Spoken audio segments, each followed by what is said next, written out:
LeBron James speaks highly of Jayson Tatum, saying all the hate that he has gotten is not deserved. The young star is proving to be an elite wing, and he believes so. We'll also be looking at Kristaps Porzingis and Sam Hauser, as they have a little bit of injury updates that we have for you guys here. All of that and more on this episode of Celtics Digest. I'm Bruce Veliz. Before we dive in on all this basketball news, we'd like to say that 72% of our viewers are not subscribed. So if you're part of the thousands of people who want to stay up to date on daily Boston Celtics content and coverage, hit the subscribe button, as this is the place for you. We also have a Twitter and a Discord where you can interact with other Celtics fans. So if you find those interesting, click the links down in the description. But without further ado, let's get ready to go. Let's get into this jam-packed episode. Make sure to grab a snack as we dive into the first topic, which is Tater haters in shambles. And yes, like I said, LeBron James is giving Jayson Tatum praise. And you might think that's crazy. As Celtics fans, we've, grown to not like LeBron James being on the Cavaliers, being on the Miami Heat, being a major obstacle for the Celtics' success from the 2008 all the way until now. But since he's been out west, he does realize that Jayson Tatum is a dog. And I got to give him his flowers because he said some beautiful things about Jayson Tatum. We're going to dive in looking at this. As you guys know, LeBron James, JJ Redick just started their new podcast, Mind the Game Pod. You can check this out on YouTube. We have some snippets here, and one of the snippets is from Noah Dalzell, who does a fantastic job, where she says that LeBron James said this about Jayson Tatum. I didn't win my first one until I was 28. We have a lot of expectations on JT, but his experience is a lot of winning in his career so far. 4 conference finals and a finals appearance before the age of 26 is elite. And he also has had some other great things to say, saying that Boston also had some talented personnel this year, including getting Jrue Holiday for a bag of Lay's chips, but says that Jayson Tatum is the main guy. When you go and start scouting for Boston, he's the number one guy for sure. And he also had to say that he feels that the Celtics are better this year compared to the team in 2022 because of Jayson Tatum's growth, saying it feels like with him, the reads are quicker, making the right play is just quicker. And I have to agree with LeBron on all of these takes here. The amount of hate that we've seen Jayson Tatum get this year is absolutely absurd. People are talking about that he doesn't deserve to be in the MVP conversation for a plethora of reasons. And as a Celtics fan, I don't think he deserves the MVP, but he definitely deserves to be in that conversation. Leading the best team in the NBA, number 1 net rating, top 1 offense, top 3 defense, with a stacked roster like we mentioned with Jrue Holiday, Kristaps Porzingis, Jaylen Brown, all these Derrick White, all these stars that have emerged with this best starting 5, he's still putting up fantastic numbers for this squad, doing better in points, rebounds, assists, all of that jazz for the Celtics squad, which is crazy to see because you would think that with adding all these other stars, he would lose a little bit of his stats, but he has not for the Celtics team, and that is something wonderful you like to see. We also want to talk about how Jayson Tatum has been an effective player and has, kind of gone through the hate this year. A lot of people bringing up his old 2022 finals appearance, Brian Windhorst talking out of his butt on ESPN saying, oh, just because he lost in the finals doesn't mean he's going to win MVP this year. Like, that has nothing to do with anything. Obviously, he's gotten a lot of praise in the last couple of weeks. Then when he got knocked versus the Cleveland Cavaliers and didn't have, the greatest performance as well in that next game.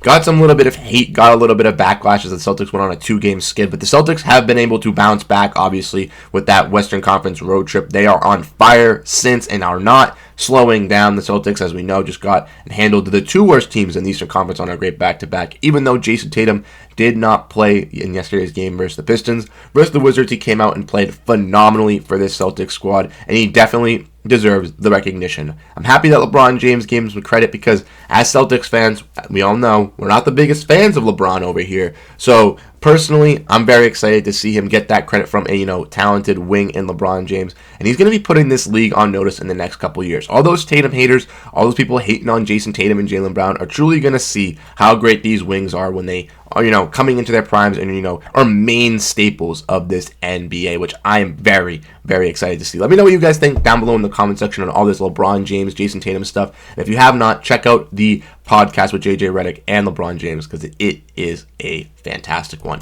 Next, we're going to be diving in on some injury updates on Kristaps Porzingis and Sam Hauser. Now, Kristaps Porzingis did come back last night and played versus the Detroit Pistons after sitting in 5 consecutive games with a little bit of some tightness in the hamstring area. And it was looking like, Kristaps Porzingis played only the first quarter, got 6 minutes. Second half, he got a little bit more playing time, but the Celtics wanted to ease Kristaps Porzingis back in, and he truly dominated when he was back. He put up around 20 points for the Celtics in 22 minutes, hit some big-time threes, and was the main contributor on offense for the Celtics in the first quarter. But looking at an injury update, we have this tweet here from Jay King saying that Kristaps Porzingis said he would have been completely fine with the recent hamstring injury if the Celtics had been in the playoffs. He said he was held out for 5 games as a precaution, which is just another thing you love to see with the Boston Celtics and Kristaps Porzingis.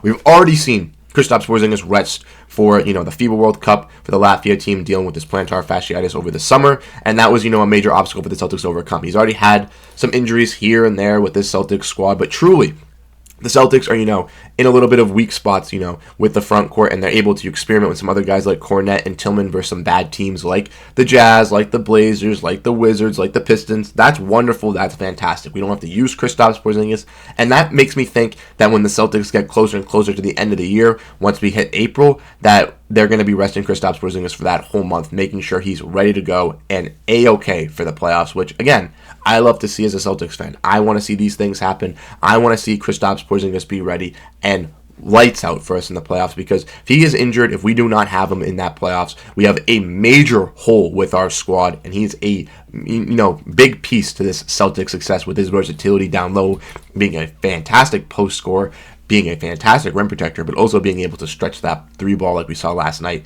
and hit it at an effective rate. Let me know what you guys think about Kristaps Porzingis as well. This is a fantastic sign from the Celtics, taking some precautionary reasons, and as we get closer and closer to the end of the season, with our schedule, being one of the weakest in the NBA, we should definitely see some of our starters getting some rest and getting to see that bench and stay ready squad get ready to heat up and lock in for this playoff run. Another guy we want to mention is Sam Hauser. He had a fantastic game versus the Wizards on Sunday night before suffering an ankle injury. He was shooting 10 for 12 from the 3, almost tied the Celtics record of 11 consecutive threes, or most threes in a game made by his Boston Celtics with 11. Came up short with the ankle injury, hitting 10, but we do have some great news from Adam Himmelsbach here from the Boston Globe, saying that according to a league source, x-rays on Celtics forward Sam Hauser's left ankle were negative, and he said he avoided any serious injury when he stepped on the foot of a Wizards player early in the third quarter of the Celtics blowout win, 139-104. Like I mentioned, this is great news to hear. Sam Hauser, a fantastic 3-and-D wing who really has turned up for this Celtics squad this season on a fantastic club option, and a guy who I was, hating on at the beginning of the year from the preseason, but like I mentioned, has done a complete 180 on me, is truly proving me wrong with this Celtics squad, and I'm really, really ecstatic to see how he can look for this playoff team, being, a competent bench piece for this Celtics squad. Let me know what you guys think down below. The Celtics did unfortunately not have him in last night's game. He did look fine in the tunnel. There were some reports from Celtics Twitter and stuff like that saying that he should be ready to go, and it's nothing that major. Maybe we'll get to see him in Wednesday's game versus the Bucks, or if not, possibly Friday versus the Detroit Pistons. And lastly, before we head out here, we have a new thing, like we mentioned, comment of the day. Make sure to leave a fantastic comment down below if you want to be mentioned here on this new segment where we break down our favorite comment from you guys as Celtics fans. And this comment is from yesterday's video, so if you missed that, you guys can check that out. But it is from J Ward 8237, saying what we can see is Brad prioritizing high-end energy and defense with X-Man and Springer.